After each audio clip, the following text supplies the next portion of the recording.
शरीर जाईल क्षणात, जायाचे शरीर जाईल क्षणात, काहा गोपीनाथ पाविचिना। तुम्ही संत सारे कृपेचे सागर, निरोप हा फार सांगा देवा। अनाथ अज्ञानी कोणी नाही त्याला, पाया पे विठ्ठला ठेवी मज। तुम्ही संत सारे कृपेचे सागर, निरोप हा फार सांगा देवा। तुका म्हणे ऐसी करा निर्वण, तुका म्हणे ऐसी करा निर्वण, मग तो रक्षण करील माझे। तुम्ही संत सारे कृपेचे सागर, निरोप हा फार सांगा देवा। पांडुरंगा करू प्रथम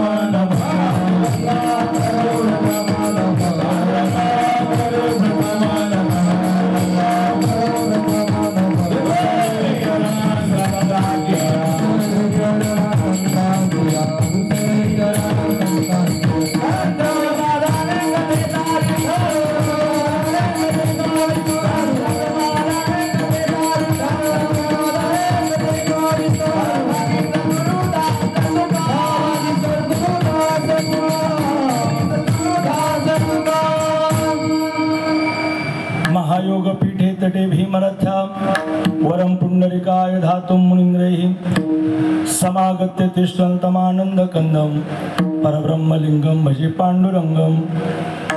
धन्य धन्य निवृत्ती देवा, काय महिमा वर्णावा, शिवे अवतार धरुण, केले त्रैलोक्य पावन।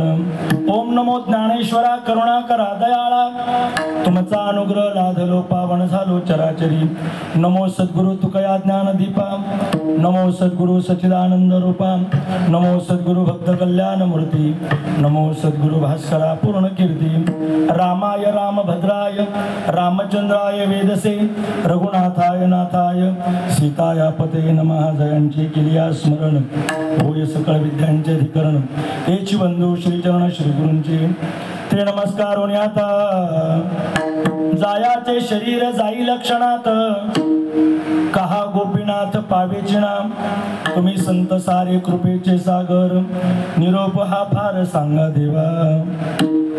प्रस्तुत प्राप्त प्रसंगी कीर्तन रूपी सेवेकरता निवडलेला अभंग, महाराष्ट्रातील सुप्रसिद्ध साधू जगद्गुरु श्री तुकोबाराय यांचा 4 चरणाचा अभंग असून, या अभंगातून तुकाराम महाराजांनी भगवान परमात्म्याच्या भेटीची आर्त भावना प्रकट केलेली आहे। विठाला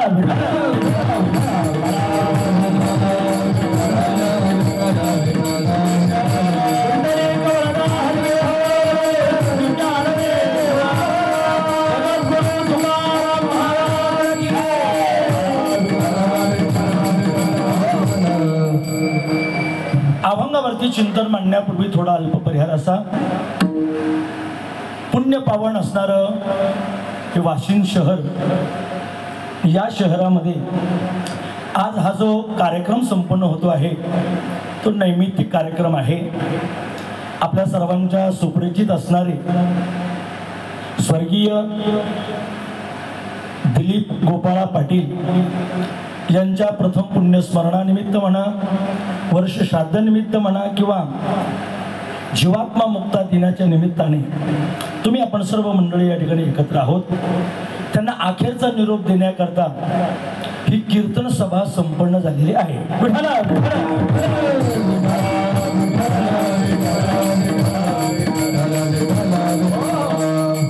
मला वाटतं त्यांच्यापेक्षा माझ्यासारख्यांना जर बोलायचं ठरलं, तुम्हा सर्वांना बहुतेक कल्पना फारशी आहे। ज्यांच्या पश्चात आपण आज या ठिकाणी उपस्थित आहोत,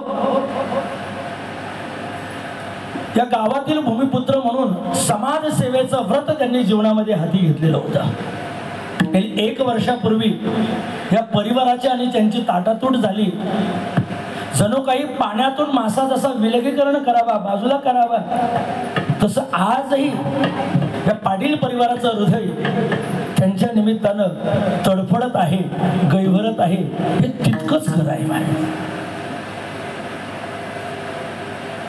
मला वाटतं या पुण्यात्म्याचा, या जीवात्म्याचा संपूर्ण काल प्रवास जो आहे तो कैलासवासी गौरू नाना दगडूजी पाटील अर्थात आजोबा यांच्या तालमीमध्ये ते तयार झाले.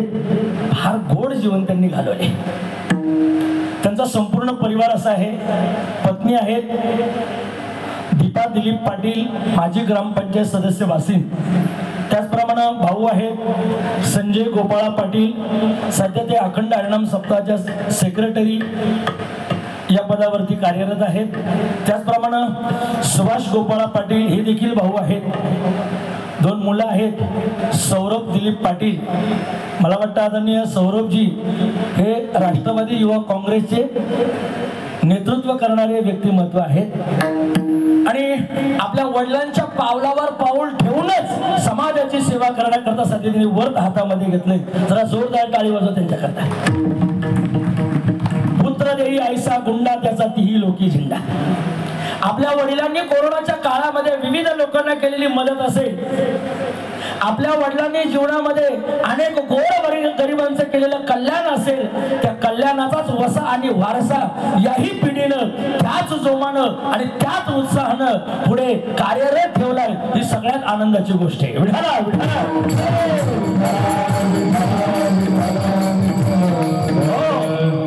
त्यानंतर कुमार प्रणित दिलीप पाटील हे देखील सुपुत्र आहेत. सौ गीता गजानन पाटील माजी सरपंच तथा माजी सभापती पंचायत समिती शहापूर. हा संपूर्ण परिवार जो आहे यांच्याबद्दल मला एक वाक्य आवर्जून बोलावं लागेल. या कुटुंबानं राजकीय क्षेत्र सांभाळलं, परंतु या कुटुंबानं समाजसेवेचं क्षेत्र सुद्धा तितक्यात उंचीनं आणि तितक्यात बहादारीनं सांभाळलं. हे मला आज या ठिकाणी आवर्जून सांगावं लागेल. अशी थोडीफार घराणी असतात का जी घराणी दोनही गोष्टींवरती त्या ठिकाणी कार्यरत असतात, समाजसेवा आणि राजकीय सेवा. मला तर वाटतं स्वर्गीय दिलीपरावांनी आपल्या जीवनामध्ये हा सुविचारच वाचला असेल जणू काही. समाजसेवा ही ईश्वर सेवा हे ब्रीद वाक्य त्यांनी आपल्या जीवनामध्ये ठेवलं होतं. विठाला विठाला.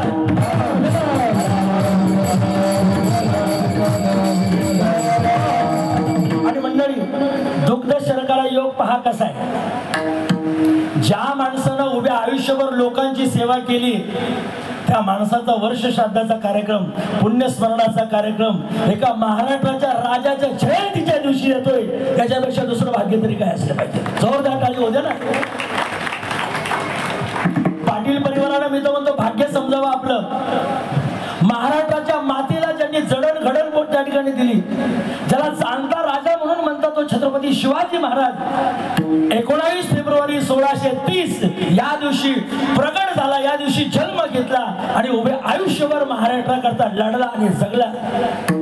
या पाटील परिवारातील सुद्धा हा छत्रपती मी तर म्हणे, पाटील परिवारातला हा छत्रपती उभा आयुष्यभर लोकांकरता झटला आणि लोकांकरताच वागला, म्हणून त्यांना समाजसेवक ही पदवी समाजाला दिली. विठाला विठाला.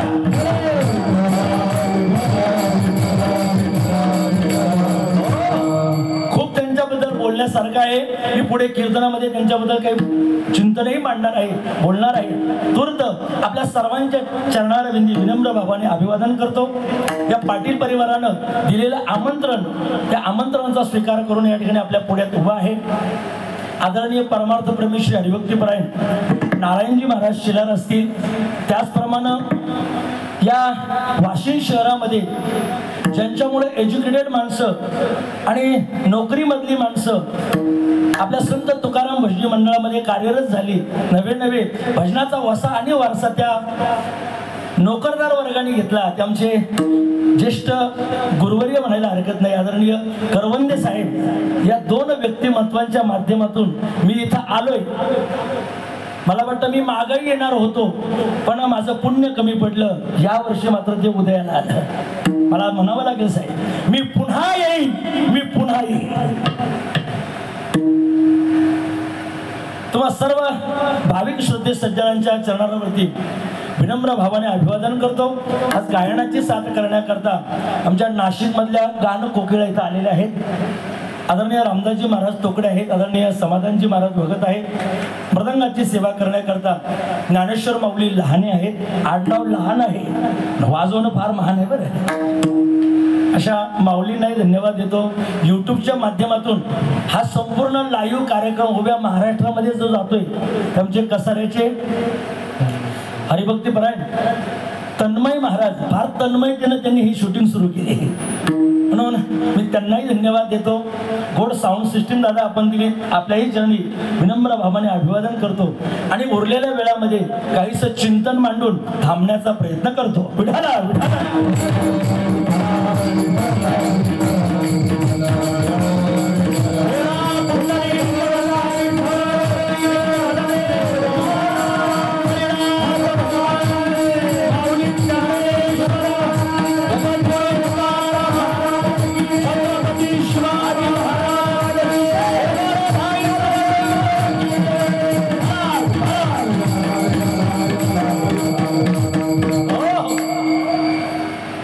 पुण्यस्मरण आहे आणि तेही एका पुण्यवान माणसाचं. माऊली जरा सोपं बोलू का? पुण्यस्मरण त्यांचंच होतं जे जीवनामध्ये काहीतरी पुण्य करतात त्यांचं, नाही तर एरवी आपलं पापकर्म होईल. लोक नावं ठेवतात, फक्त हेडिंग देतात बॅनरवरती, त्यांचं पुण्यस्मरण आहे, पण पुण्यस्मरण त्यांचंच होईल. स्वर्गीय दिलीपरावांसारखी या पाटील परिवारातले महात्मे त्यांचं पुण्यस्मरण होईल. बॅनरवरती जे फोटो लागलेत ना महाराज, हे सगळे फोटो त्या व्यक्तिमत्वानं लोकांना आडी अडचणीत केलेली मदत आहे. एखाद्याच्या गोरगरिबाच्या मुलीचं लग्न असेल, त्या मुलीच्या लग्नामध्ये जाऊन काही पैशाची आर्थिक मदत करणं म्हणा, त्यांच्या सुखदुःखामध्ये जाणं म्हणा, आणि अशा मदतीची हात सदैव शेवटच्या श्वासापर्यंत त्यांनी ठेवली. म्हणून तर आज हा संपूर्ण वाशिम परिसर त्यांना कायमचा स्मरणात ठेवतोय, कायमचा स्मरणात ठेवतोय. त्यांच्याकरता एक प्रमाण बोलतो मी तुकोबारायांचं. गेले दिगंबर ईश्वर विभूती, गेले दिगंबर ईश्वर विभूती, राही दादा कीर्ती जगामाजी, राही दादा कीर्ती जगामाजी.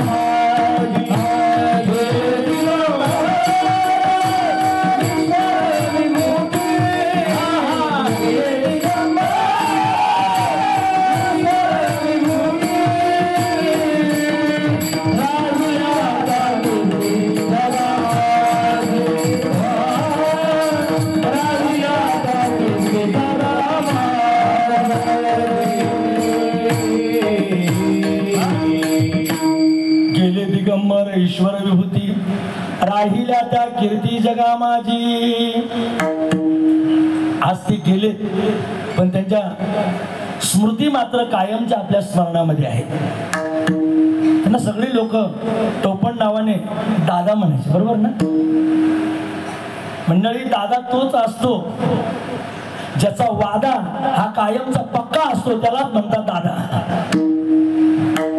वाद्यामध्ये जो तडजोड करत नाही, कॉम्प्रोमाइज करत नाही, दिलेला शब्द जो पाळतो त्याला म्हटलं पाहिजे दादा. विठाला विठाला.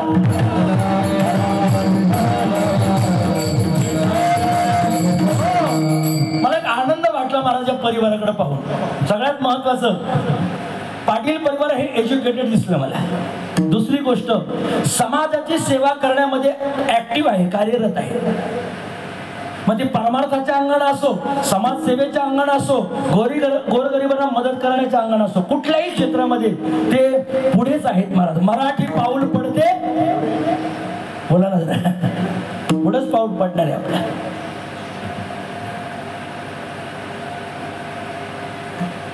आपल्याकरता एक वाक्य मला सुचले महाराज.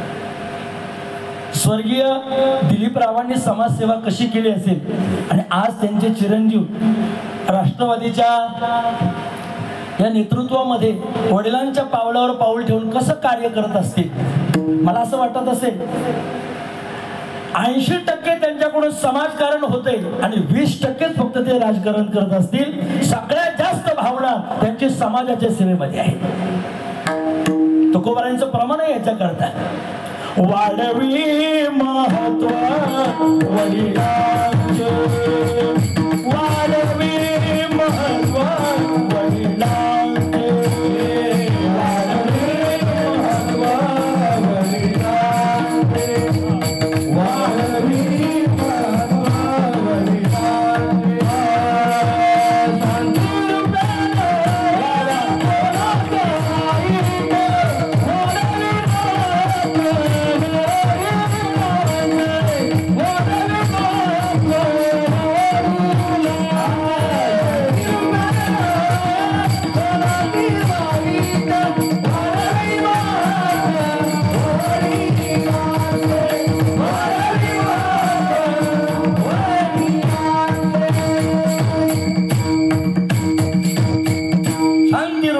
कोणाचा वाईट, वाढवी महत्व वडिलांची. फार गोड प्रमाण दिलं.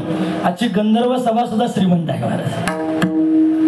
आदरणीय महाराज नेहमी सांगत असतात, कधी कधी आपली उजवी बाजू भक्कम राहते, बरोबर ना साहेब? आज माझी उजवी बाजू भक्कम आहे, मान्यच नाही, पण आज माझी डावी बाजू सुद्धा तितकीच भक्कम आहे.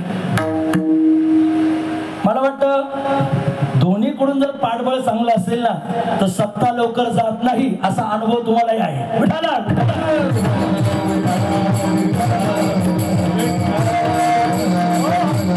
नाही तरी सध्या महाराष्ट्रामध्ये युतीचं सरकार आहे ना, मग 11:30 पर्यंत आपणही युती टिकून ठेवूया.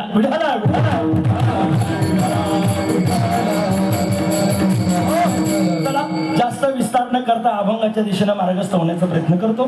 तुकोबारांचं अभंग आहे. महाराज म्हणतात, मी माझ्या जीवनामध्ये भगवान परमात्मा अजून प्राप्त केलेला नाहीये, तो भेटावा अशी इच्छा आहे. सिस्टीममध्ये बोलत असताना विकू नका, दिसू गात असताना विकू द्या. जायाचे शरीर जाईल क्षणात, कहा गोपीनाथ पावेची ना. या पहिल्या चरणातून असा निष्कर्ष दिसतोय, तुकाराम महाराजांना अजून देव भेटलेला नाहीये, कहा गोपीनाथ पावेची ना. या संदर्भातून असं आपल्याला अनुमान करता येईल, तुकोबाराय अजून देवाची वाट पाहता आहेत, प्रतीक्षा करतायत. अजून त्यांना देव भेटलेला नाहीये, पण देव भेटावा अशी मात्र अंतःकरणामध्ये कायमची भावना आहे. एक सांगू का, काही गोष्टी जीवनामध्ये माणसाला भेटल्या पाहिजे, पण त्या लगेच दुरावल्या पाहिजे. काही गोष्टी जीवनामध्ये भेटाव्या, त्या कधीच दुरावू नये. सोयरे दायरे भेटावे, पण ते तात्पुरते भेटावे बरं. नातेवाईक मंडळी भेटावी, पण ती तात्पुरती भेटावी. कधीतरी बाजारामध्ये भेटले ना, चहा त्यांना द्यावा, कॉफी द्यावी, वाटेल तो त्यांचा पाहुणचार करावा, पण सोयरे दायरे हे तात्पुरते भेटले पाहिजे. का भेटले पाहिजे? महाराज म्हणतात, सोयरे दायरे हे कायमचे आपल्या संगतीचे नाही आहेत. सोयरे धायरे संपत्तीचे लोभी, तुकोबारायांचं मत आहे. हे कधीतरी भेटले पाहिजे, पण संत महात्मे मात्र नेहमीच भेटले पाहिजे. आणि भगवंत जीवनामध्ये नेहमी भेटला पाहिजे. या दोन गोष्टी माणसाला नेहमी भेटल्या पाहिजे. संत जर नेहमी भेटत राहिले तर तुमच्या माझ्या जीवनाचा उत्कर्ष आहे, आणि भगवंत जर आपल्या जीवनामध्ये प्राप्त झाला तर तुमचा माझा उद्धार आहे. विठाला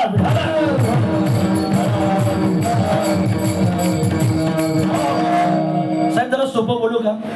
संतांच्या संगानं, संतांच्या भेटीनं माणसाचा उत्कर्ष होतो, आणि भगवंताच्या भेटीनं माणसाचा उद्धार होतो. एक तर उद्धार करून घ्या, नाही तर उत्कर्ष करून घ्या. तुकोबाराय तर उलट म्हटले, माझ्या जीवनामध्ये संतांचा संग जर झाला ना, तो कधीच बाजूला नाही गेला पाहिजे. विठाला विठाला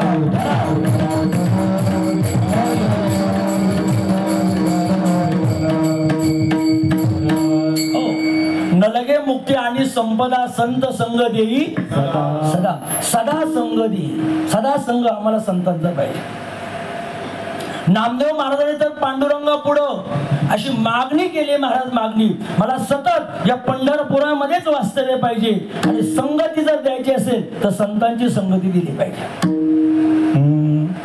वास द्यावा पंढरीचा, वास द्यावा पंढरीचा,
निवासात वास दे, पण वास देत असताना, निवास देत असताना मला संतांची संगती पाहिजे.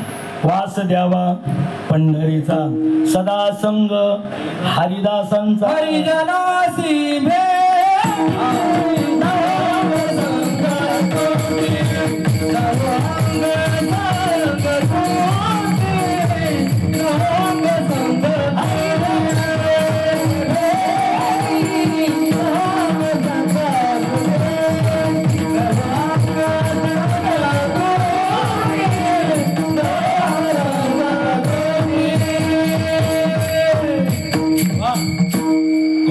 रामदास महाराज याच प्रमाणाची मी वाट पाहत होतो. हरिजना सेवे भेटी नहो अंग संग तुटी. मंडळी, आपण ऐकत असाल तर सांगतो जरा. माणूस संगतीनंच घडतो आणि माणूस संगतीनंच बिघडतो. घडणे आणि बिघडणे हे कोणावर अवलंबून आहे? बोला बोला. संगतीवर. सोपं उदाहरण देतो. आकाशामधून जो पाण्याचा थेंब या पृथ्वीवर पडतो तो बऱ्याच ठिकाणी पडतो महाराज. तो पाण्याचा थेंब सापाच्या जर जिभेवरती पडला, सापाच्या तोंडात पडला तर त्या पाण्याचं काय होतं? विष होतं. तोच पाण्याचा थेंब त्र्यंबकेश्वरी गंगा गोदावरीच्या नदीमध्ये पात्रामध्ये पडला तर त्याचं काय होतं? त्याचं तीर्थ होतं. मला वाटतं तेच पाणी एकीकडे विषात रूपांतर होतं आणि एकीकडे तीर्थात रूपांतर होतं. पाण्याचा दोष नाही, दोष कोणाचा आहे? संगतीचा आहे. शास्त्रकार म्हणतात संगती संग दोष हा. माणसं घडणंही संगतीनं आहे आणि माणसं बिघडणंही संगतीनं आहे. तुकोबारांनी फार गोड प्रमाण दिले. अरे आतापर्यंत तो हिरा कुणाच्या क्षण फुटत नाही. प्रमाण सगळ्यांना माहितीये, मला विस्तार करू द्या. आपल्याला हिरा माहितीये? तुम्हाला माहितीये? आपल्याला हिरा नसेल माहिती, हिरे जरूर माहिती असतील. बरोबर ना? हिरे माहिती असतील. हिरा हा एक आगळा वेगळा रत्न आहे. डायमंड त्याला म्हणतात. कोहिनूर. काय ताकद असते? तो हिरा जर आयरनीवर ठेवला आणि वरून त्याला हातोडीनं घणानं कितीही ठोके मारले तरी तो हिरा फुटत नाही. इतका कडक, इतका टणक आणि विशेष म्हणजे मौल्यवान असतो तो. कितीतरी पैसे रुपये त्याला खरेदी करण्याकरता मोजावे लागतात. पण असाही हिरा, एवढा मौल्यवान असणारा हिरा सुद्धा तुकोबाराय म्हणतात एक सर्वसामान्य जीव या पृथ्वी तलावर भटकंती करत असतो, त्याचं नाव आहे ढेकूण. प्रमाण सगळ्यांना माहिती आहे, मला तिथपर्यंत पोहोचू द्या अगोदर. ही प्रक्रिया आहे गुरुवर्य पांडुरंग बाबा घुलेंची. पांडुरंग बाबा घुले अगदी विषयाचा पर विस्तार करतात महाराज. म्हणजे गायक लोकांच्या अगदी तोंडावरती प्रमाण आणून ठेवतात. ही पद्धती महाराष्ट्रामध्ये फक्त एकच महात्म्याकडे आहे. गाथा मंदिराचे अध्यक्ष गुरुवर्य पांडुरंग बाबा घुले. विठाला विठाला.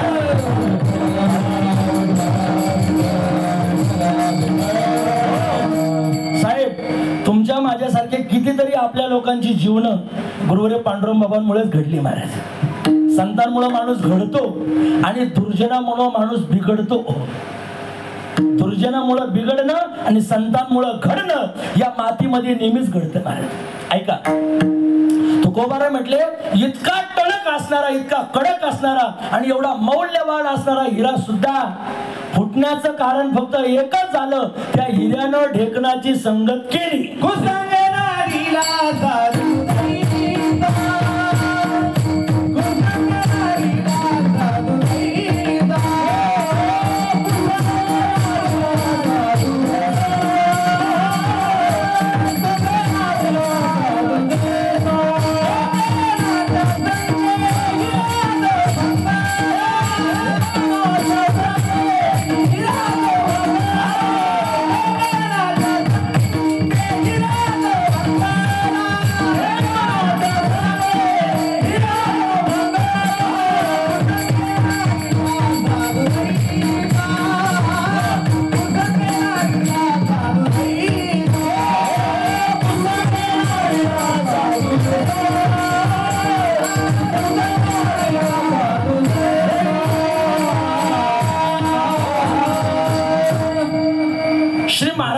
करतात इतका मौल्यवान हिरा फुटण्याचं कारण एक ढेकूण जवळ केला. तर माफी मागून बोलू, बरेच हिरे चांगले होते, नाही कळालं? बरेच हिरे चांगले होते, पण त्या हिऱ्यांना कधी काळी मध्यंतरी ढेकणाची संगत मिळाली. हिऱ्यांनी हरिपाठही सोडून दिला, हिऱ्यांनी पंढरीची वारी सोडून दिली. हिरे त्र्यंबकचं तर तोंडच पाहत नाही. विठाला विठाला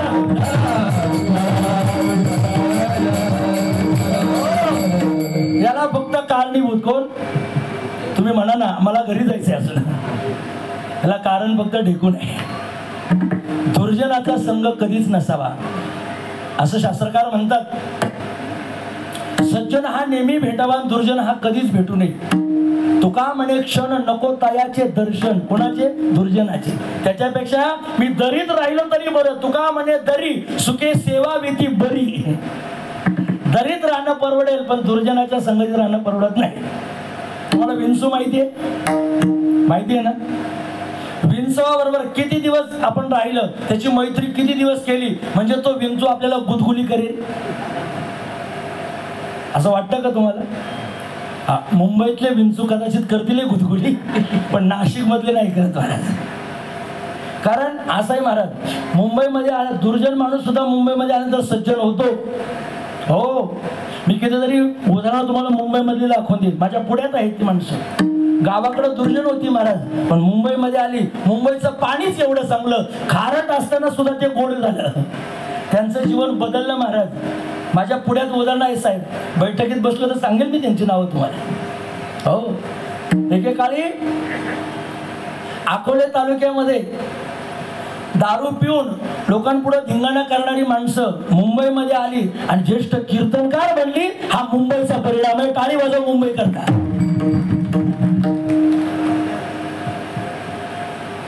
ऐका, विंचू तुम्ही कितीही जवळ केला, विंचवाचा गुणधर्म आहे नांगी मारणं. साप तुम्ही छोटा घ्या का मोठा घ्या, जवळ केला का त्याचा गुणधर्म आहे काय करणं? दंश करणं. तसा दुर्जन तुम्ही लहान घ्या का मोठा घ्या, त्याचं काम आहे दुसऱ्याला बिघडवणं. म्हणून दुर्जनम प्रथमम वंदे सज्जनम तदनंतरम. त्या दुर्जनाला नमस्कार करावा, सांगावं बाबा तुझ्यापासून 10 फूट लांब बरं. अजून एक उदाहरण सांगतो. कोळसा माहितीये तुम्हाला? माहितीये? पहिला म्हणणं कोळसा माहितीये कुठे असतो? सोन्याच्या खाणीत.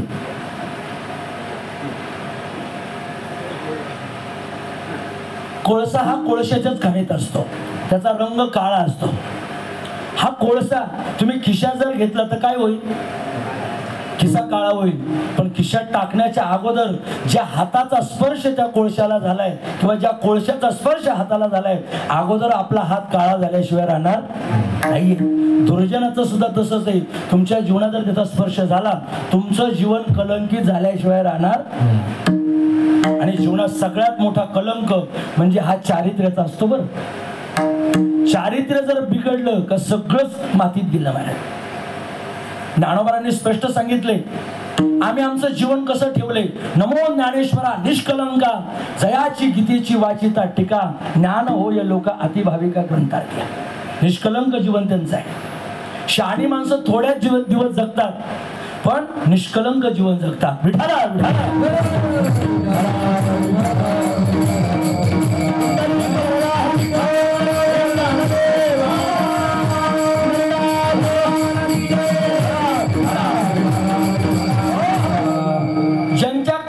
आपण इथं आलोय, स्वर्गीय दिलीपरावजी पाटील साहेब यांनी आपलं जीवन निष्कलंक ठेवलं महाराज. ज्ञानोबांची कोवी सांगतो त्यांच्या करता. माऊली म्हणतात हे महात्मे कसे जगतात, ते जीवनाला कधीच कलंक लागू देत नाही. ज्या दिवशी जीवनाला कलंक लागेल त्या दिवशी शहाणी माणसं इथं थांबत नाही. जाणतेनी तवची जियावे जववरी अपकीर्ती अंगान पवे. शहाण्या माणसाने तोपर्यंत जीवन जगलं पाहिजे जोपर्यंत अपकीर्तीचा कलंक लागत नाही. अपकीर्तीचा कलंक लागला तुमचं जीवन संपलं. आदरणीय दादांनी असं व्यक्तिमत्व आपल्या पुढे ठेवले का त्यांचा आदर्श आपण घ्यावा आणि त्यांच्या आदर्शावर त्यांच्या पावलावर पाऊल ठेवून आपण सुद्धा आपलं जीवन त्याच मार्गाने न्यावं. ते गंतव्य स्थानापर्यंत जाईल एवढी शाश्वती त्यांनी त्यांच्या जीवनातून दिली महाराज. बोटावर मोजणे इतके असे समाजसेवक पाहायला भेटतील बरं का. पाटील परिवार भाग्यवान आहात आपण, अशा कुळामध्ये जन्माला आलात का ज्या कुळामध्ये हा थोर समाजसेवक घडलाय. विठाला विठाला.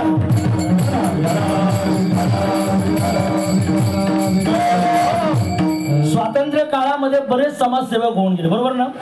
थोर समाजसेवक त्यांचं नाव आहे फुले, महात्मा ज्योतिबा फुले.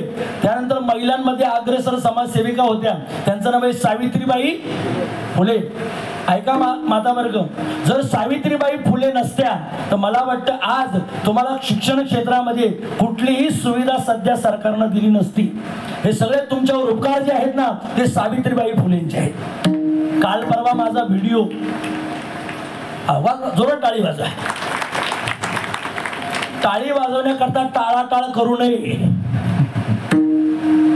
जो टाळी वाजवण्याकरता करी टाळाटाळी त्याची लवकरच यमकवटाळी.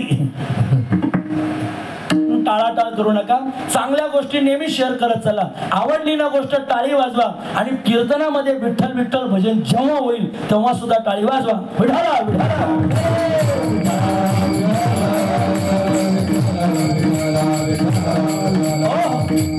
आता ऐका महिला वर्ग, सावित्रीबाई फुलेंनी काय क्रांती केली. मला वाटतं आज जर त्यांनी शिक्षणाचा अधिकार महिलांना दिला नसता तर आजच्या महिला चूल आणि मूल एवढंच घेऊन राहिले असते, बरोबर ना. आज प्रत्येक क्षेत्रामध्ये महिला अग्रेसर आहे. याच परिवारामधल्या आदरणीय दीपाताई, बरोबर ना, बरोबर आहे ना, ग्रामपंचायतच्या माजी सदस्य झाल्या. त्याचं कारण जर काय असेल तर ते सावित्रीबाई फुलेंनी दिलेलं शिक्षणाचं आरक्षण आहे. सगळ्यात पहिली सावित्रीबाई फुलेंनी पुण्यामध्ये शाळा उघडली महिलांची आणि तेव्हापासून महिलांना शिक्षणाचा सक्रिय सहभाग मिळाला. आज महिला अवकाशामध्ये गेली. जरा जनरल नॉलेज सांगतो तुमच्या पुढे. आपण सुशिक्षित वर्ग आहात. अलीकडची महिला चंद्रापर्यंत जाऊन पोहोचली. माता वर्ग, भगिनी वर्ग, ऐका ना. अहो, एका महिलेला पाय नव्हते पण मनामध्ये जिद्द मात्र एवढी होती का मी अवकाशामध्ये जाऊन भटकंती करेल, भ्रमंती करेल. अशी महिला याच भारतामध्ये, याच मातीमध्ये जन्माला आली. सांगा बरं तिचं नाव.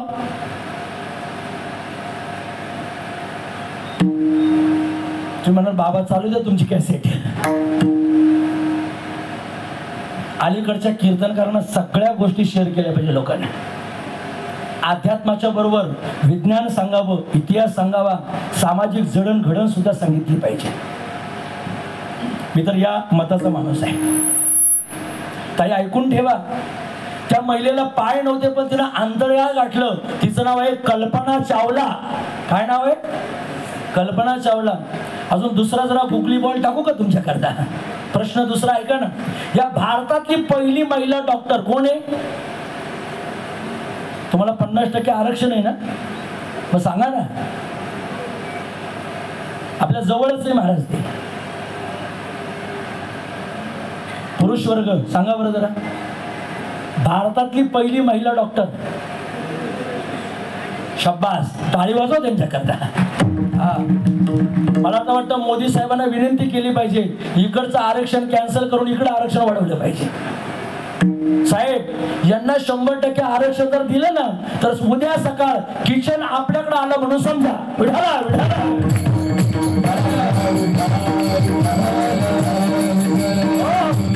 महाराज, नाहीतरी सध्या मुंबईमध्ये हीच परिस्थिती आहे.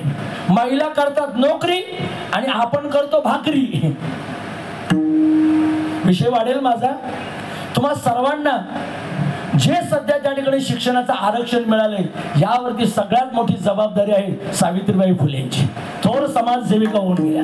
त्याचप्रमाणे थोर समाजसेवक झाले महात्मा ज्योतिबा फुले, महात्मा गांधी, पंडित जवाहरलाल नेहरू, डॉक्टर बाबासाहेब आंबेडकर. या सगळ्या हुतात्म्यांचे आणि या सगळ्या महात्म्यांचे स्मरण आपण जीवनामध्ये कायमचे ठेवले पाहिजे, कायमचे ठेवले पाहिजे.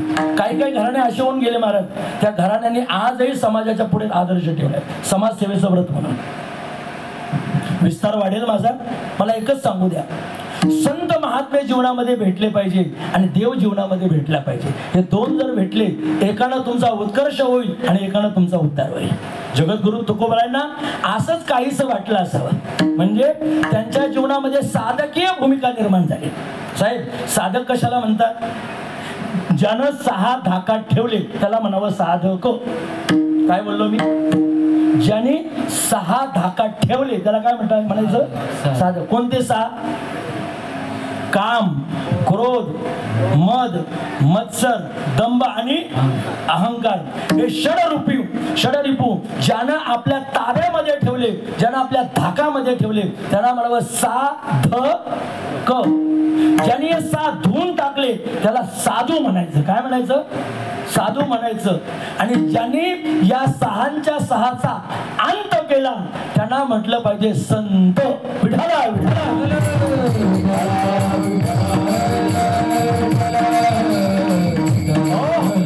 तुकाराम महाराजांनी साधकाची भूमिका आपल्या पुढे ठेवली आणि एक दिवस भगवान परमात्म्याची विनंती करू लागले, पांडुरंगा, अरे आतापर्यंत तू मला दर्शन का दिलं नाही? रात्रंदिवस तुझं भजन करतोय आम्ही. दिनरजनी आजी गोविंदाचे नकळे दिवस की अखंड लागलीसे ज्योती. डोळ्यात तेल घालून तुझं भजन पूजन करतोय, पण अजूनही तू आम्हाला भेटलेला नाहीये. अरे काय त्या द्वापार युगातल्या गोपिकांचं पुण्य असेल? त्या गोपिकांनी तुझं स्मरण केलं, तुझी आठवण केली, त्या गोपिकांना मात्र तू भेटला, पण अजून आम्हाला मात्र तू दर्शन देत नाहीयेस. ही संकल्पना जगद्गुरु तुकोबाराय अभंगाच्या पहिल्या चरणात मांडली. गायाचे शरीर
आपली खंत भगवान परमात्म्याच्या पुढे साधकीय दृष्टीनं मांडली 11:15 वाजता. किती वाजता? हा, कारण माझं घड्याळाकडे लक्ष आहे. आदरणीय संजय शेटला मला सांगावं लागेल, माझं घड्याळाकडे लक्ष आहे. विठाला विठाला.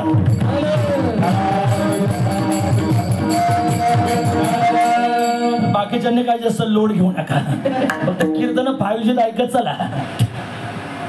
मी व्याकरण दृष्ट्या श्लेष अलंकारात बोलत असतो. एका शब्दाचे 2-2 अर्थ कधी कधी निघत असतात. जायाचे शरीर जाई लक्षणात कहा गोपीनाथ पावेची ना. हा गोपीनाथ म्हणजे गोपिकांचा असलेला नाथ आम्हाला का भेटत नाही? काय त्यांनी पुण्य केलं द्वापारयुगातल्या गोपिकांनी? तो कृष्ण परमात्मा त्यांच्या मागे पुढे उभा राहत होता. मागे पुढे उभा आली आघात आम्ही का अभागी ठरलो तुकोबाराय म्हणतात. अजून मला तो परमात्मा का भेटला नाही? मंडळी एक सांगू का, देव भेटण्याची अशी लालसा निर्माण झाली पाहिजे. अहो ज्ञानोबारांना सुद्धा ती झाली होती आळंदीमध्ये. प्रसंग ऐका जरा 2 मिनिटाचा. विठ्ठलपंत आणि रुक्मिणी माता यांच्या पोटी ही 4 दिव्य लेकरं जन्माला आली. निवृत्ती, ज्ञानदेव, सोपान आणि मुक्ताबाई. पण तत्कालीन समाजानं, तत्कालीन लोकांनी त्यांचा फार छळ केला महाराज, फार छळ केला. भाकर तुकडा खायला दिला नाही महाराज माऊलींना. मला कधी कधी असे शब्द सुचतात. अहो, ज्ञानोबारांनी उपाशी पोटी ज्ञानेश्वरी सांगावी आणि आम्ही भरल्या पोटी ती लोकांच्या पुढे ऐकवावी, हे आमचं भाग्य नाही का? जरा माफी मागून बोलू का? ज्ञानेश्वर महाराजांनी गरिबी काढून, हाल अपेष्टा काढून ज्ञानेश्वरीचा ग्रंथ समाजापुढे द्यावा आणि आमच्यासारख्या कीर्तनकारांनी त्याच ज्ञानेश्वरीवरती आणि त्याच तुकाराम महाराजांच्या गाथ्यावरती पैसा कमवावा, ही किती मोठी लांछनास्पद आहे. वाजवा टाळी, खरं टाळी वाजवली पाहिजे. अरे, त्यांनी उपाशी तापाशी दिवस काढले. आज आम्हाला पंचपक्वान्नाचं भोजन मिळतंय कीर्तन झाल्यावर, पण त्यांनी गाथा लिहित असताना लोकांच्या काठीचा मार खाला. महाराज मुंबई जीवाच्या काठ्या खाल्ल्या तुकोबाराय. विसोबा चाटी नावाच्या ब्राह्मणाची लात खाल्ली चाकण चौकात माऊलींनी. कशामुळं? फक्त जोडी घेतली होती, भिक्षाटन करण्याकरता आळंदीत गेले होते. माऊली, जर त्या ज्ञानोबारांनी त्रास काढला नसता तर आज माझ्या डोक्यामध्ये फेटा नसता, आज तुम्ही ते कीर्तन ऐकत नसते. आजच्या दिनविशेषाबद्दल बोलू का? छत्रपती शिवाजी महाराजांनी जर त्या काळामध्ये मुघलशाही संपवली नसती आणि स्वराज्य स्थापन केलं नसतं तर आज एवढा मोठा भव्य आणि दिव्य कार्यक्रम स्वर्गीय दिलीपराव यांच्या निमित्तानं आपण करू शकलो नसतो. विठाला विठाला.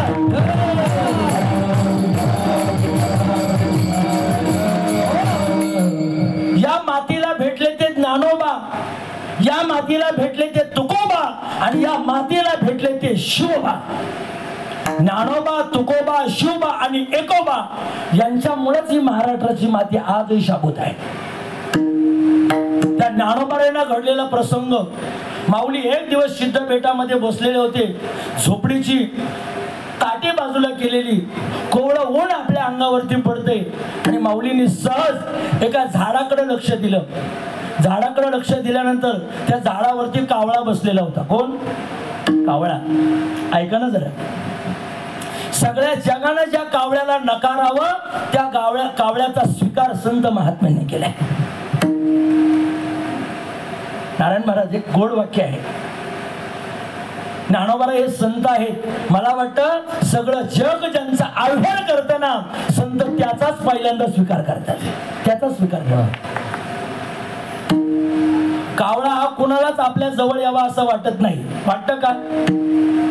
कावळाही नको आणि कावळेही नको. विठाला विठाला.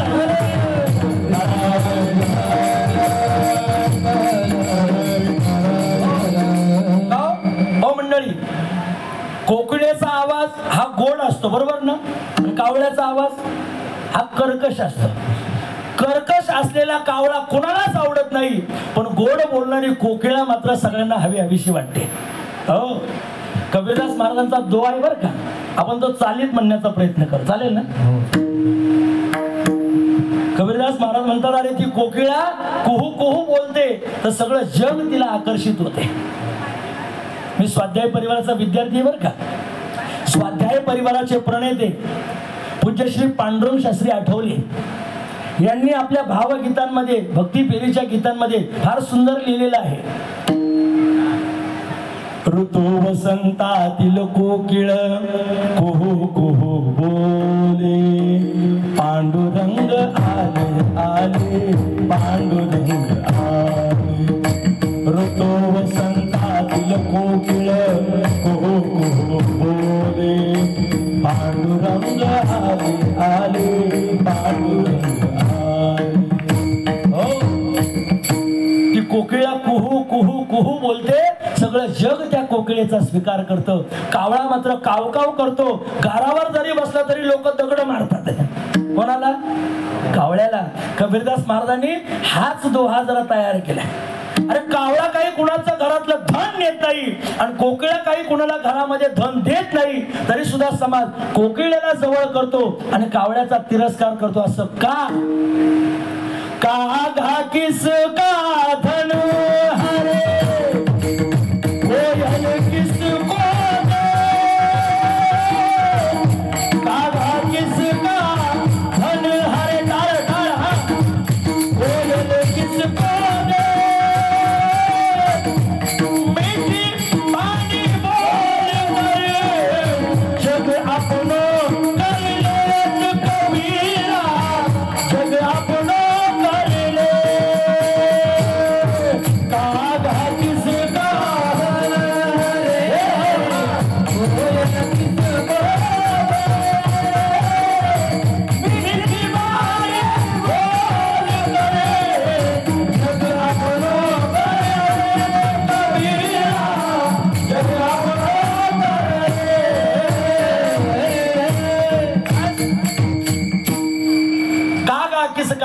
सारे कोयल किसको दे, कोणी कोणाला देत नाही घेत नाही. माऊली मग जग यांना जवळ का करतं आणि जग एकाला दुरावतं का? फक्त कावळा गोड बोलत नाही आणि कोकिळा. आलेल्या सर्व भाविक समाजानं आज या श्राद्धाच्या निमित्तानं एवढा माझा संदेश घेऊन जा. जगामध्ये जी माणसं गोड बोलतील, जगामध्ये जी माणसं मधुर बोलतील, त्यांचा वर्ष श्राद्धाचा कार्यक्रम याच सारखा थाटामाटा झाल्याशिवाय राहणार नाही. एवढाच मोठे नव्हे.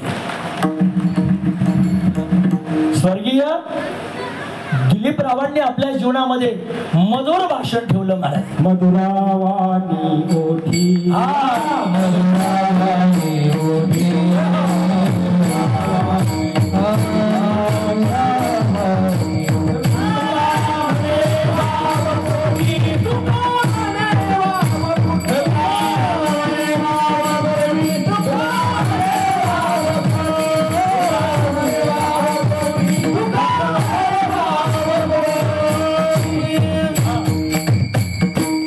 फार मधुर प्रमाण दिलं.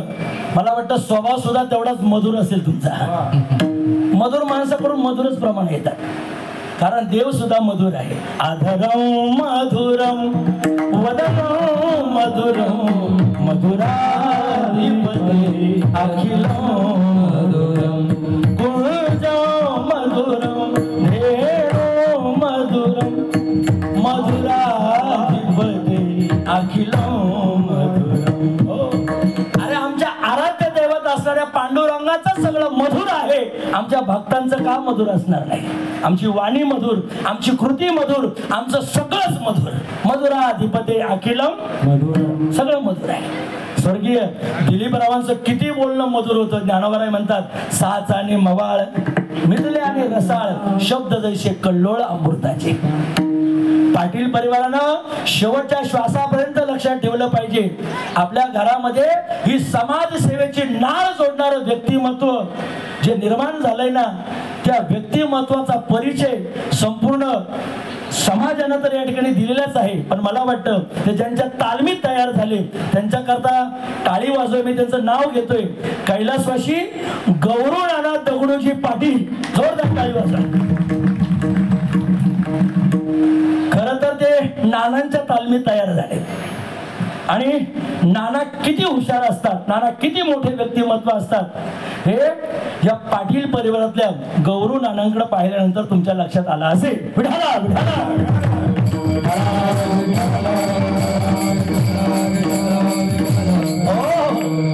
मला एक दृष्टांत आठवला साहेब, सांगू तेवढा.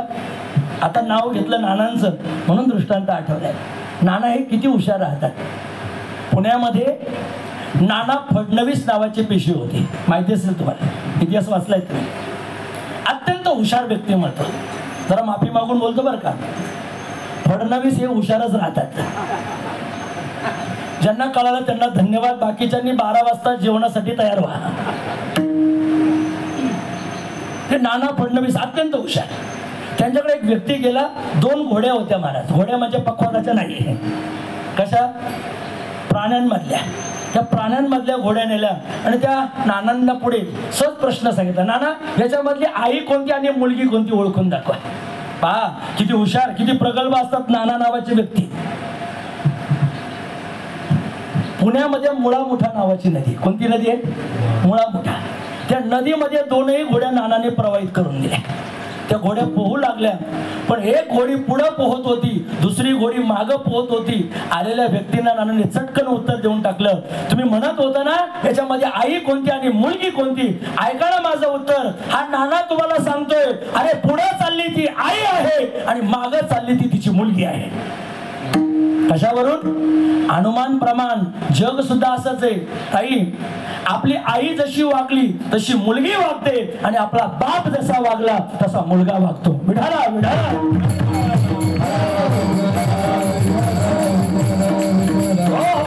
याला पुरावा आहे माझ्याकडे गीतेमधला. गीतेतला पुरावा आहे. यदेद आचरती श्रेष्ठा तत्त देवे इतरे जना, किंवा एत वडील जे जे करीती तया नाम धर्म ठेवते. कीर्तनकाराकडे पुरावा असला पाहिजे, नाहीतर आमचे भाषाप्रभू सांगतात कीर्तनकाराकडे पुरावा नाहीतर कीर्तनकारच पुरावा. पुराव्यासहित बोललं पाहिजे. येत येत आचरती श्रेष्ठा. मोठ्यांचं अनुकरण हेच आपण करा. मला आनंद वाटतो या व्यासपीठावर एक गोष्ट सांगण्याकरता. स्वर्गीय नानांचं संपूर्ण जीवन दिलीपरावांनी आपल्या जीवनामध्ये आदर्शवत ठेवलं आणि आदर्शवत ठेवून त्याचप्रमाणे समाजाची सेवा करण्याचं व्रत अहोरात्रपणे त्याने जीवनामध्ये ठेवलं. ही सगळ्यात मोठी बाजू आहे, सगळ्यात मोठी बाजू. मला वाटतं कोरोनाचा काळ आपण सगळ्यांनी पाहिला ना. तुमच्या वाशिंदमध्ये होता का? काही डिस्काउंट होता आम्हाला? सबसिडी होती का? नाही होता ना. जास्त होता.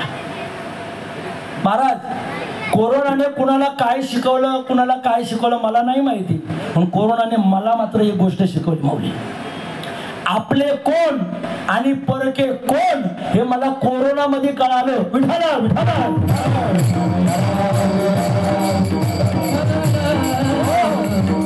मला वाटते त्याच्यातले बरेच लोक कोरोनापासून सावधे झाले असतील, बरोबर ना.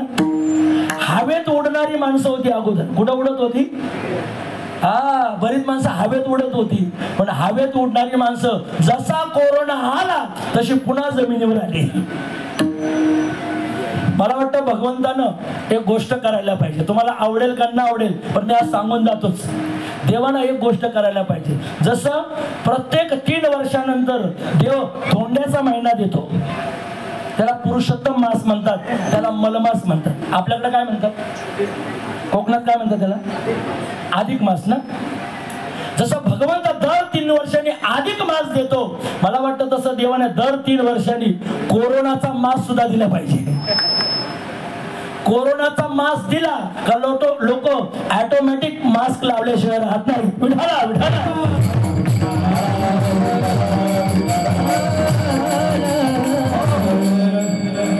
इथं शेतकरी वर्ग जर कोणी असेल ना तर माझं बोलणं त्यांना कळेल. जुन्या काळात बैलांची शेती होती, बैलांची नांगरटी होती, आणि बैल जर तासामधून बाजूला गेला तर खरा शेतकरी त्या बैलाला काय लावायचा? म्हणा ना, मास्क लावायचा. आमच्या घाटावरती त्याला शब्द आहे, मुस्क शब्द आहे. काय शब्द आहे? इकडे काय असेल तो त्यांनाच माहिती. मुस्कच आहे का? हा. बैलांना मुस्क आणि माणसांना मास्क, फरक काहीच नाही. नको ते खाणं, नको ते पिणं, वाईट वर्तन करणं, लोकांची सेवा न करणं, असं जीवन ज्याचं असेल त्याच्या तोंडाला मास्क आल्याशिवाय राहणार नाही. स्वर्गीय दिलीप शेटणी या पुण्यात्म्यानं त्या काळामध्ये इतकी गोरगरिबांना मदत केली. महाराज, मला फार विशेष गोष्टी आपण सांगितल्या. आमच्या नारायण महाराजांनी व्हॉट्सअपला ज्या गोष्टी पाठवल्या ना, मला असं वाटलं त्या हृदयामध्ये कोरून ठेवल्या पाहिजे. केलं पाहिजे आपण प्रयत्न. ऐका परिवारातली सदस्य मंडळी, या महात्म्यानं जे जीवन घडवले ना, जे लोकांपुढे उपकाराची मदत त्या ठिकाणी दिली, ती वाखाणण्याजोगती आहे. मी कीर्तन करतोय म्हणजे 2 in 1 कीर्तन करतोय. आज त्या माणसाचं चरित्र गायलंच पाहिजे. एखादा जरी इथून त्यांचा आदर्श घेऊन गेला आणि त्यानं समाजाची सेवा करण्याचं व्रत इथून पुढे हातात घेतलं, माझं कीर्तन सक्सेस झालं असं मी या व्यासपीठावर म्हणेन. हे पहा, नुसतं राजकीय अँगल यांच्याकडे पाहू नका. या लोकांकडे पाहत असताना समाजसेवेच्या अँगलनं तरी पाहत चला. समाजसेवा करतात ही माणसं. आमचे सेक्रेटरी इथं बसलेत, अखंड हरिनाम सप्ताहाची सगळी दुराई मंडळी सांभाळत आहे. परमार्थ आणि राजकीय क्षेत्र या दोनही क्षेत्र या 2 नाण्याच्या बाजू आहेत. कशाच्या बाजू आहेत? नाण्याच्या बाजू आहेत. आणि या सांभाळल्याच पाहिजे, तेव्हाच माणसाचा उत्कर्ष होतो. चला, गोरगरिबांना मदत करणारा एक गरिबांचा वारकरी म्हणा किंवा गरिबांचा एक आधार म्हणा, 1 वर्षापूर्वी भगवंतानं या पृथ्वी तलावरून नेलेला आहे. सगळ्यांना दुःख झालंय, माझ्यासहित आपल्या सर्व जणांना शोककळा पसरलेली आहे. पण असं म्हणतात ना, मरावे परी कीर्ती रूपी पुरावे. एक वाक्य तुम्ही नेहमी ऐकता, ते पुढारी लोकही म्हणतात, आम्ही महाराज लोकही म्हणतो, किती दिवस जगला याच्यापेक्षा कसा जगला याला किंमत आहे. काही माणसं 100 वर्ष जगतात, पण अख्ख्या गावाला ताप राहतो. लोक म्हणतात हे कधी जातील. उत्तमाती उरे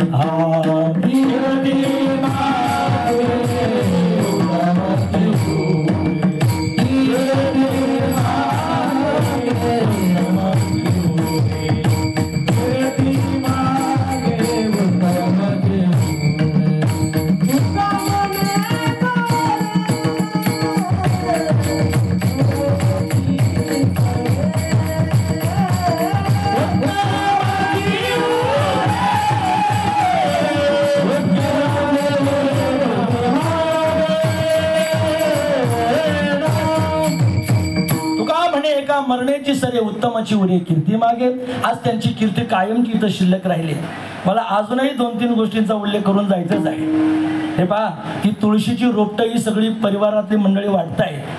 अरे लोकांना काय द्यावं हे सुद्धा मला आज या परिवाराकडून शिकायला भेटले. नाही तर वर्ष श्राद्धाच्या दिवशी तुम्ही शॉल देता, टॉवेल टोपी देता, काही त्याचा उपयोग होत नाही महाराज. शॉल टॉवेल टोपीचा काय उपयोग आहे? अरे द्यायचा असेल आणि इथून पुढे जर तुम्हाला आदर्शवत वर्ष श्राद्ध पुण्यस्मरण करायचं असेल, या पाटील परिवारासारखं करा. यांनी तुळशीची रोपटं प्रत्येकाच्या घरात दिलीत. एक आदर्श परिवार मानला पाहिजे. आदर्श. जोरदार टाळी वाजवा त्यांच्याकरता. तुळस म्हणजे ऑक्सिजन देणारं झाड आहे. आणि कोरोनाच्या काळात सगळ्यात जास्त काय कमी पडला होता?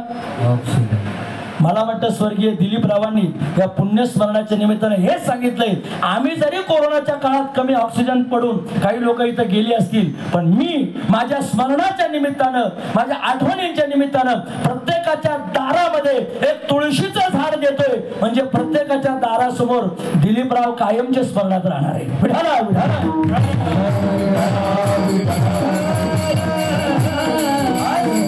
अशी कीर्ती करा आणि मग जग सोडून जा.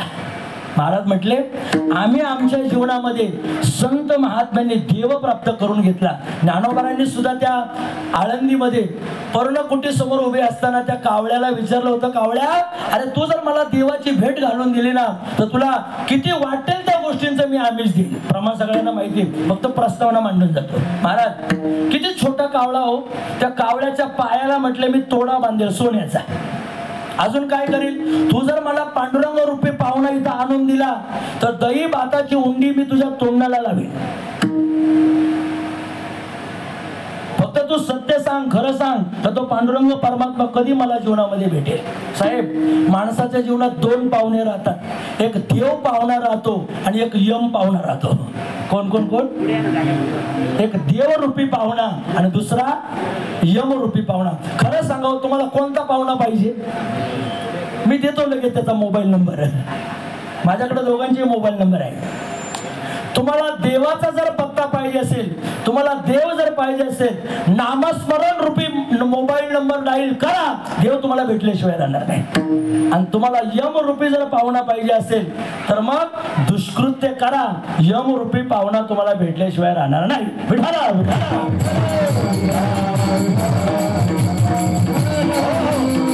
यमाचा पाहुणा प्राणी होय. यमाचा पाहुणा असं म्हणतात, हरिविन जन्म नरकाची पै जाना. आणि यमाचा पाहुणा हा निर्णय माझा नाहीये, आळंदी मधल्या ज्ञानोबा रूपी हायकोर्टाचा निर्णय आहे, सुप्रीम कोर्टाचा निर्णय. तुम्ही जर देवाशी विनमुख झाला तर तुम्हाला नरकाची प्राप्ती आहे. यमाचा पाहुणा तुम्ही व्हा. आणि तुम्ही जर देवाला सन्मुख व्हायचं असेल, मुखात नामस्मरण करा. पांडुरंग रूपी पाहुणा तुमच्या घरी आल्याशिवाय राहणार नाही. विठ्ठल पाहुणा आला माझे घरी, निंबलोन करी सावळ्याला, निंबलोन करी सावळ्याला. विठ्ठल पाहुणा आला माझ्या घरी, विठ्ठल पाहुणा आला माझ्या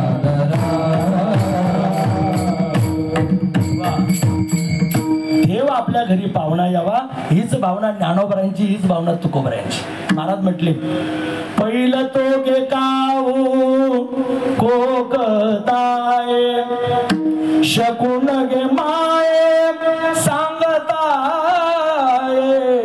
उडरे उडरे काऊ तुझे सोन्यानं मडविन पाऊ, पाहुणे पंढरी नाव घरा कै येती,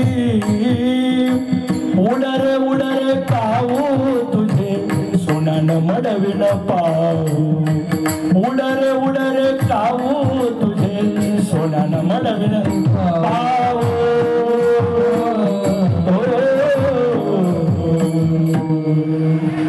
ही रचना आहे ज्ञानोबरायांची, पण चाल आहे वारकरी संप्रदायातल्या अध्वर्यूंची, बाबा महाराज सातारकरांची.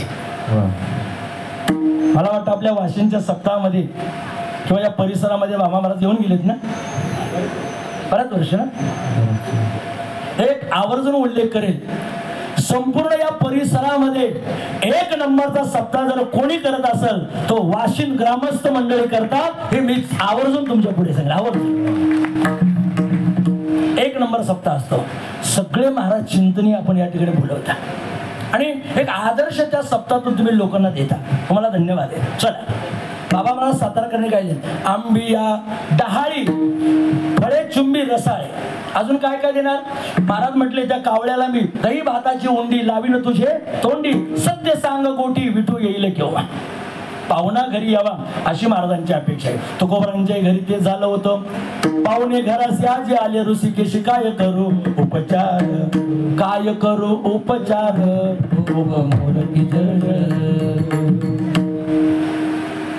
जरा जीव लावून आहे का? पाहुणे हे नेहमी 11:45 येतात.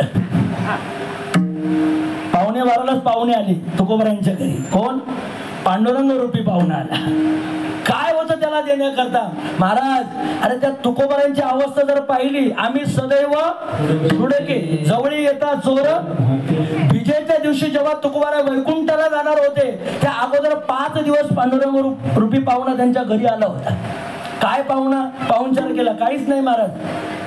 महाराज म्हटले पाहुणे घरासी आजी आले ऋषिकेशी, काय करू उपचार, कोप मोड की जर्जर, दरदरीत पाण माझी रांदियला कन्या, मोडक्या त्या बाजावरी वाकाळाच्या शेजा, मुखशुद्धी तुळशी दळ, आणि तुका म्हणे मी.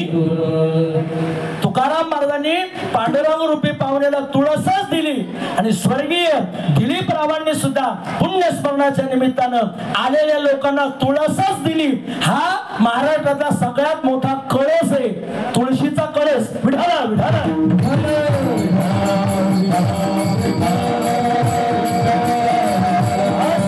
तुकोबाराय म्हटले, अहो त्या गोपिकांना तुम्ही भेटलात, आम्हाला का भेटत नाही? का हा गोपीनाथ पावेच ना. गोपी अधिक नाथ इज इक्वल टू गोपीनाथ. इतका भाव होता कृष्णाविषयी. मला वाटतं ज्याला देवाला प्राप्त करून घ्यायचं ना महाराज, त्यानं गोपी भाव मनामध्ये धारण केला पाहिजे. कोणता भाव? गोपी भाव. पुरुष मंडळी, मी आपला अव्यय करतोय, तिरस्कार करतोय असं अजिबात नाही, पण परमार्थाच्या प्रांतामध्ये सगळ्यात पहिलं दर्शन देव पुरुषांना नाही तर महिलांना देतोय. कोणाला देतो? महिलांना. माझ्याकडे पुरावा आहे. तुकाराम महाराजांनी 15 दिवस देवाचं अनुष्ठान केलं, पण 15 दिवसाच्या अगोदर भाकरी घेऊन जाणारी त्यांची धर्मपत्नी, काय नाव तिचं? जिजाबाई उर्फ आवली. त्या आवलीला कृष्ण रूपानं काटा काढण्याच्या निमित्तानं दर्शन दिलं. कोणी? देवानं. अर्थात तुकाराम महाराजांना दर्शन नंतर, पहिलं दर्शन कोणाला? भगिनी वर्गांना, स्त्रियांना. याचं कारण आहे, तुम्ही देवाच्या भक्ताची सेवा करा, देव देवाच्या भक्ताला नंतर दर्शन देईल, पहिलं त्याच्या भक्ताच्या भक्ताला दर्शन देतो. तेही प्राणा परुते आवडती मज निरुते, जे भक्त चरित्रा ते प्रशंसिती. ज्ञानेश्वरी स्वतः देवाला सांगितलंय, माझ्या भक्तांपेक्षाही मला जास्त कोण आवडतात? त्यांचे भक्त. म्हणून तुम्ही भक्तांचे भक्त बना, म्हणजे संतांचे दास बना. विठाला विठाला.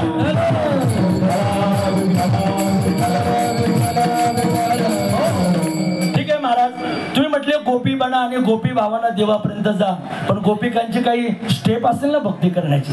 नारद भक्ती सूत्रामधले एक सूत्र सांगतो आणि पहिलं चरण समाप्त करतो. कशी भक्ती करा? नारदजींनी सांगितलं, यथाव्रज गोपिकानाम. बोट दाखवला, अंगुली निर्देश केला. गोपिकांसारखी भक्ती कशी? गुणरहितम, कामनारहितम, प्रतीक्षणावर्धमानम, अविच्छिन्नम, सूक्ष्मतरम. या सगळ्या पायऱ्या ओलांडून नंतर आपण भक्ती केली पाहिजे. गुणरहितम म्हणजे देवाच्या गुणाकडे पाहायचं. कृष्ण काळा आहे का गोरा हे नाही पाहायचं, तो माझा पती आहे ना, बस संपला विषय. याला म्हणावं गुणरहितम.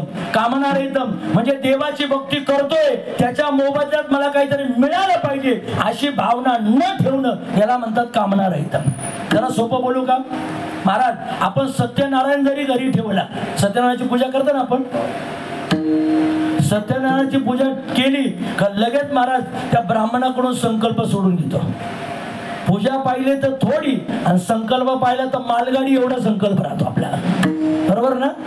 द्विपदम चतुष्पदम आयु आरोग्य स्थेय सगळं महाराज आम्हाला द्या, अशी भली मोठी रांगच्या रांग आपण लावून देतो. तो सत्यनारायण तरी कसा प्रसन्न होतो काय माहिती महाराज. त्याच्या पूजेला ज्या सुपाऱ्या राहतात ना, सगळ्या किडलेल्या सुपाऱ्या, खारकं जी राहतात ती खारकं वाळलेली खारकं. सत्यनारायणाला ताजी खारकं चालत खुशाल तुम्ही नाही म्हणता? सत्यनारायणाला चांगली नागलीची पानं चालत म्हणा ना नाही आता. म्हणजे इथून पुढे तुमच्यात बदल झाला पाहिजे. सत्यनारायणाला ताजी नागलीची पानं द्या, सुपाऱ्या नवीन फ्रेश असू द्या, खारीक बदाम सगळं महाराज फ्रेश असू द्या, तर तो सत्यनारायणाचा संकल्प तुमचा फलित होईल. चला, सर्वसामान्य पूजा करता तरी एवढा मोठा संकल्प मांडतात, पण गोपिकांनी आयुष्यात कृष्णाकडे काही संसाराबद्दल मागितलं नाही. तुका म्हणे जीव भाव देवा पायी आणि ठेवून या काही न मागती, ही भावना आहे संतांची. त्यामधले अग्रगण्य संत तुकाराम महाराज. काही मागणे हे आम्ही काहीच मागितलं नाही आणि मागणारही नाही. फक्त अपेक्षा एक आहे, तू दर्शन द्यावं, देवाना दर्शन आम्हाला द्यावं, एवढीच भावना आहे. कहा गोपीनाथ पावेची ना. बरं, तुकाराम महाराज म्हटले देवा तू नाही ना दर्शन देत, आता मी इनडायरेक्टली करतो. डायरेक्ट नाही पण इनडायरेक्ट वाया जातो मी आता, म्हणजे बाह्य वळणानं जातो. कुठून? आता तू नाही ना माझं ऐकत, आता मी संतांकडे जातो आणि त्या संतांना विनंती करतो अभंगाच्या दुसऱ्या चरणात.